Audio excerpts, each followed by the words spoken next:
பாதிக்கப்பட்டவர்களுக்கு விஜய் தரப்புல இருந்து ஒரு 20 லட்சம் ரூபாய் கொடுக்கப்படுது. அதற்கு முன்பு தமிழக அரசு கொடுக்குது. அதுக்கப்புறம் காங்கிரஸ் கொடுக்குறாங்க. அப்புறம் பல்வேறு கட்சிகள் கொடுக்குறாங்க. கடைசியா விஜய் கொடுக்குறாரு. தன்னுடைய பணத்திலிருந்து 20 லட்சம் ரூபாய் அந்த பாதிக்கப்பட்டவர்களுக்கு கொடுக்குறாங்க.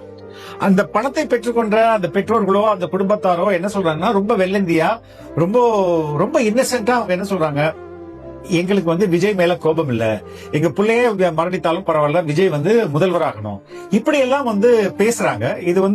இதை யாருமே எதிர்பார்த்திருக்க மாட்டாங்க. குறிப்பா ஆளும் கட்சியில இருந்து இதை எதிர்பார்த்திருக்கவே மாட்டாங்க. உடனே என்ன நடக்குதுன்னா, அவங்கள விக்டிம் ஆல்ரெடி அவங்க விக்டிம், அவங்களை இன்னமும் ஒரு விக்டிமைஸ் பண்றாங்க. பணத்தாசைக்காக இவங்க இப்படி பேசுறாங்க. அவருக்கு நான் என்ன சொல்ல வரதுன்னா, நம்பிக்கையோட இருங்க, இந்த தடவை நீங்க தான் ஜெயிப்பீங்கன்னு நாங்க சொல்ல வர்றோம்.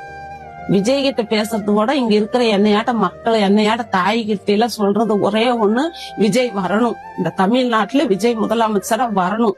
மக்களை யார் குறை சொல்றாங்களோ அவர்கள் அதற்கான தண்டனையை கட்டாயம் பெறுவார்கள். மக்களை முட்டாள்னு நினைக்கிற ஒருத்தன் அரசியல்ல தோற்று போவான். இன்னைக்கு டிஎம்கே மக்களை முட்டாள்னு நினைக்குது.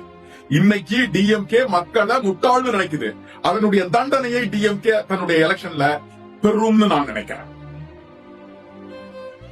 இன்னைக்கு டிஎம்கேவை ஆதரிக்காம விஜய்ன்ற ஒரு தனி ஒரு புதுசா ஆரம்பிச்ச ஒரு கட்சி ஆதரிக்கிறார்னா, அப்ப அவருடைய மனநிலையில இந்த அரசின் மீது ஏற்பட்ட அவநம்பிக்கை தான காரணமா இருக்க முடியும். அது மட்டும் தான் இருக்க முடியும்.